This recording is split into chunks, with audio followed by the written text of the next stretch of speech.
And welcome to Healthcare Sucks! Tonight, folks, I get to introduce the show. We're going to be covering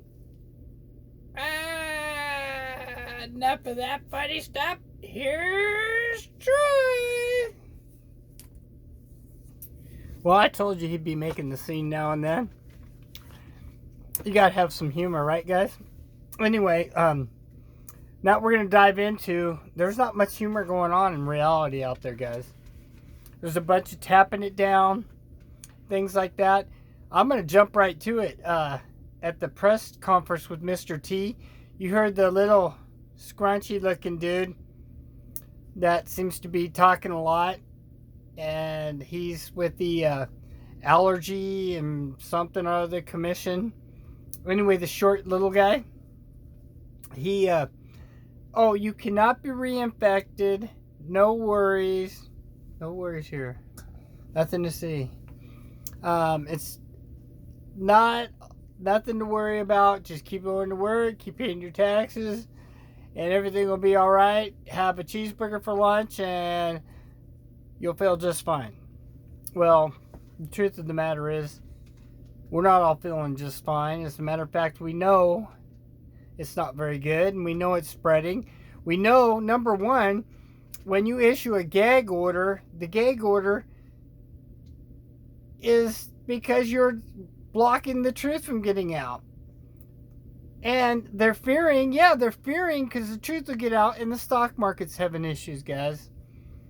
And that's why Mr. T looks like he just ate a 3-day-old cheeseburger that was found in the garbage can, man. He's not doing very good. And as things go on, they're trying to still do the Olympics. They think that's going to run. Again, we're not stupid. We are not expendable. They think we're expendable, but we're not. And with that, I do feel bad for the death, but as I put in my last movie, which had a lot of commentary, which I'll try to stay away from the commentary and the movie running at the same time because it kind of gets hard for people to understand. But the reason I did that is it was a position I was in to run that film, and it was just so much hocus pocus going on right then. But I'm just going to tell you straight out, there's a lot of lying going on from the governments. A lot of lying going on from our senators, our congressmen, etc. Real quick, I want to remind you guys to call your senators, your governors, and ask them straight out. Now, when we're under quarantine, you or all the way up to the president or whoever is going to have to postpone all collections on all of our payments that we make on houses, homes, credit cards, our cars, etc., the rent that's due on our houses, and we're going to have to be issued a card with cash and food on it. Because when you're quarantined, you're not working, you're not earning money. And that quarantine did not come from something we did. It came from something they didn't do, which they are here to protect us. Yes, you're going to hear this and that. And it would have been different if they'd have been honest with us, guys. But they've lied to us from the get-go. So that they get no mercy. It's their responsibility. Take it, protect us now. And ensure that we have our places to live. Just postpone all payments. You're going to have to put a mandatory hold on everything until this is done. And the banks are going to have to eat it. You know the way I look at the bank thing? We bailed them out. It's time for them to bail us out. Right, guys? Anyway, let's listen to this. And you'll hear you can be reinfected. You're going to hear a couple other things on this. So here we go. Recently, there were several cases of patients getting reinfected with the coronavirus after having recovered, sparking fears. What did he say? Recently, there were several cases of patients getting reinfected with the coronavirus after having recovered, sparking fears.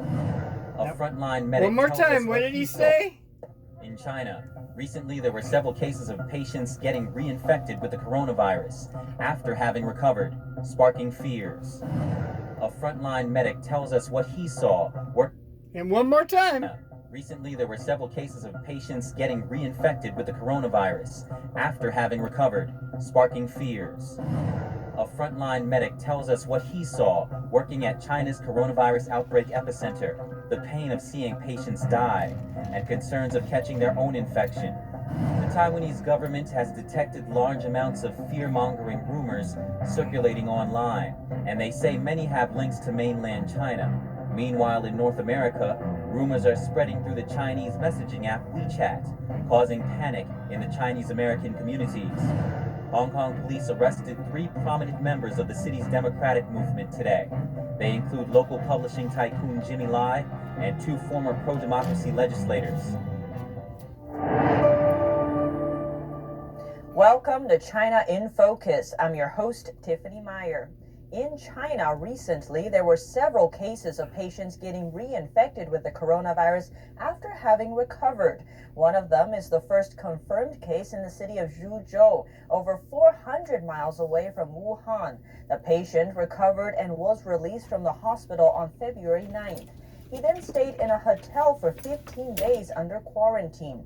After he got home on February 24th, his neighborhood hosted a big party to celebrate. But 3 days later, he was diagnosed again and found to be infected with the coronavirus a second time. 65 members who attended the celebrations were also put under quarantine. Before January 20th, when it was publicly declared the coronavirus could be transmitted between humans, no one thought there could be human-to-human transmission. Before that date, the Chinese regime had sent 2 teams of experts to Wuhan on 2 different occasions to investigate. But both teams concluded there was no evidence of human-to-human transmission.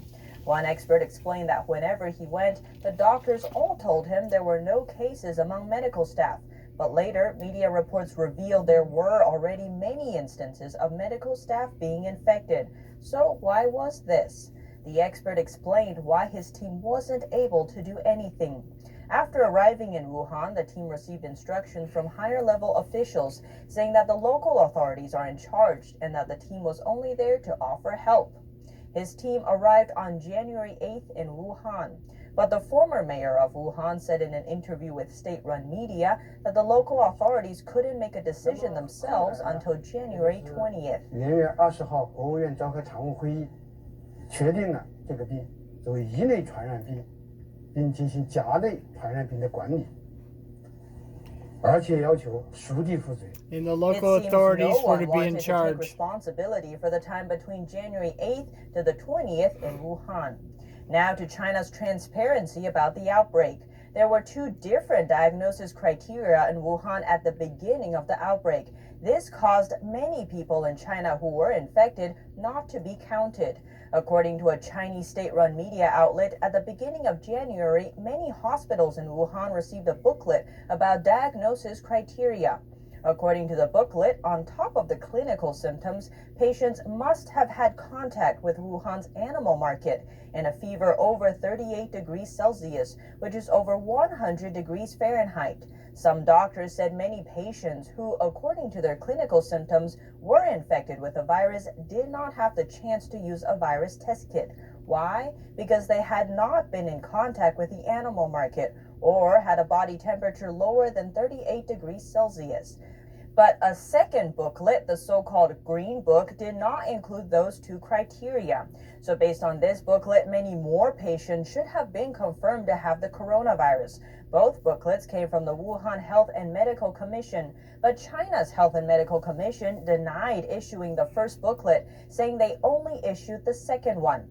Doctors in Wuhan said they'd never seen the second booklet before, so which is it?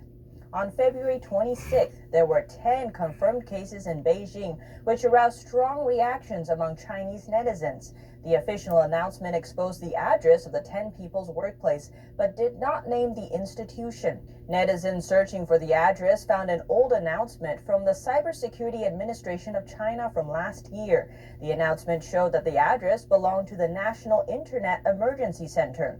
At the same time, the Cybersecurity Administration of China also shares that address.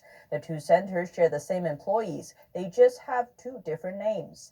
This institution is the central internet regulator and censor for the Chinese regime. Meanwhile, China's Ministry of Propaganda says they will soon publish a book. It's titled Great Country Against Epidemic. China halts new coronavirus epidemic in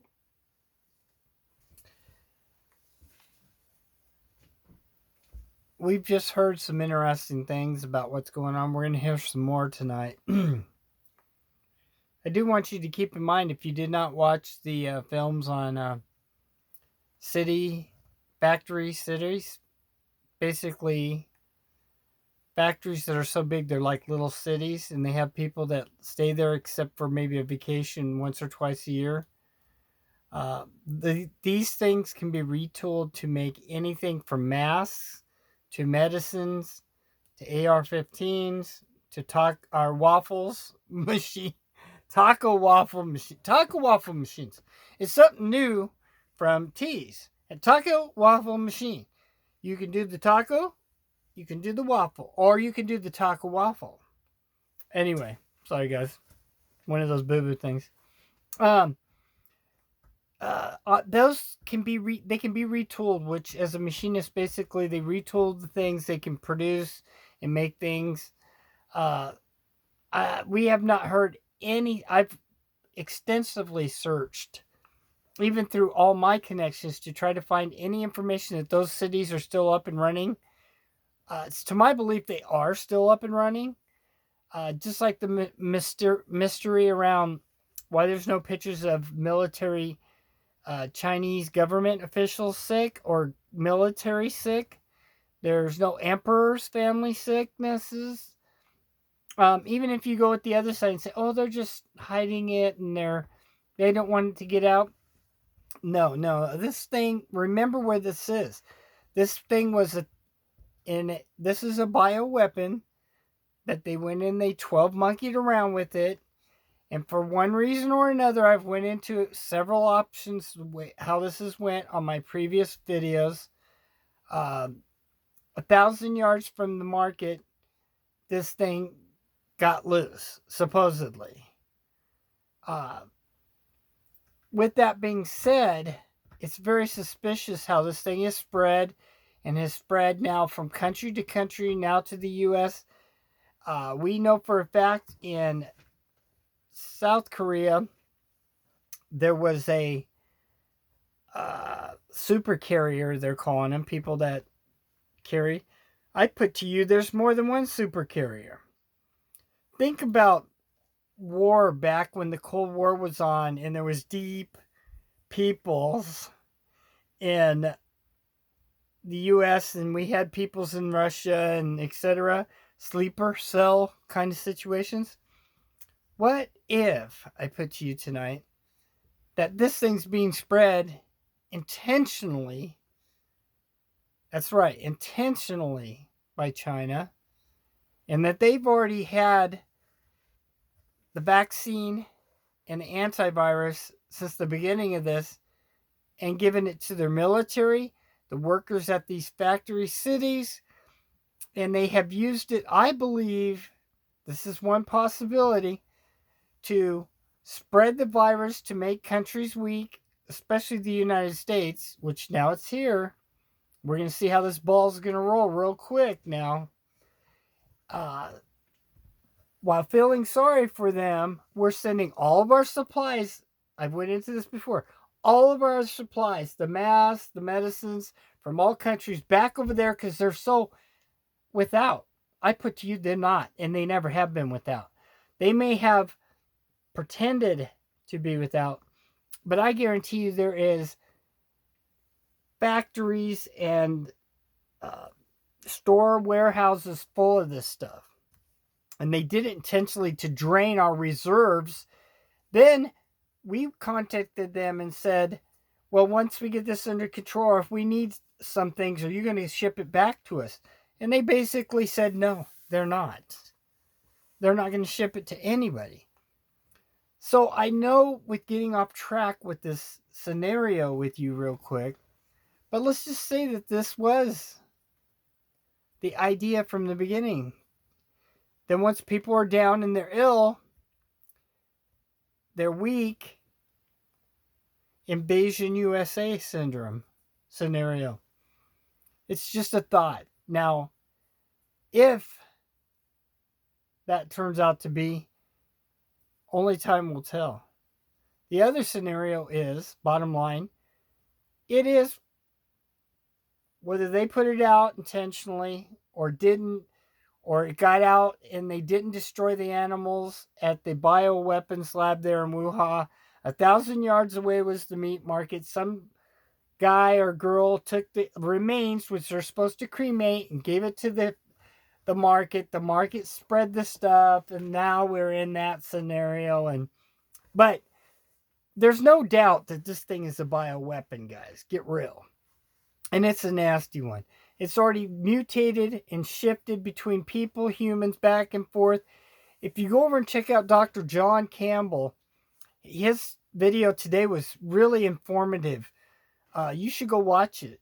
He talks about what I've talked way back when and thrown out about it getting back into rats, ticks, mosquitoes. And he goes into the names of the carriers and how they spread it and whatever, and other animals and other insects and other things that is not being talked about. Also, with this thing being a bioweapon, what's to say it's not going to get into molds and other things, guys? Imagine that, molds. I mean, how many places have mold? Everywhere. There's just so many ways this thing can go bad. And it is. And now you've got California, you've got Oregon here, and it's mutated into where the humans have got it or caught it from somewhere or something, but it's not, you can't retrace where it came from. I mean, is that not odd or crazy to you guys? It's odd and crazy to me. Meanwhile, to shift gears real quick, we've got Hawaii sold out of toilet paper. San Francisco's out of toilet paper. Cleaning supplies are flying off the shelves everywhere. I've tried to just, again, don't go spending your whole life's funds or everything, but go out and buy some stuff, guys, because I get the feeling we're going to need it before this is over. I'm not kidding you. I went out and spent $200 more today on stuff just to make sure, on top of making sure, I've covered some extra bases, guys. And some of those supplies are things that you personally just think you need. Like anything from the obvious, water, food. Some people like pop, coffees, medications were needed, cleaning supplies. I had somebody, Anthony Patch is doing some good stuff over there. Go check out what he's doing. He kind of ties this whole thing into the 5G scenario. Very interesting tie-in. You might want to go check it out. Talks about how it weakens and this thing can get into us. Very interesting thoughts. And the man's not stupid. Anthony Patch is a very, very wise guy. Go check it out. I'm not kidding you. I've followed him for years. He's not a nutcase. He's for real. But with that, it's time for you to get stuff and get just prepared. In worst scenario, let's say this thing does blow over. You've got some supplies for the next earthquake, storm, flood, meteor, whatever. You've got some supplies. But back to where I started earlier, and I know I've chatted a lot tonight, guys, but there's a lot to cover. I wasn't kidding you. Last night and the night before that, it's going very fast now. And I love you, brothers and sisters. I just want you to be prepared. There's no fear here. Fear is when you're not prepared. Fear is when they lie to you, then you find out the truth and you're like, your head's spinning going, what is the truth? What's really going on? Well, I'm bringing you what's going on. They say you can't get reinfected. You heard it. You can get reinfected. There's more. We're going to watch some more of this in a minute. Or I might do a part 2. That way this isn't so long. I think I will do a part 2. So with that, this is going to be part 1. Stay safe, and healthcare sucks. Part 2, we're working on right now, guys. Over and out. Thank you, military. Remember, protect us because you're like us. We are the 99%. Stay strong.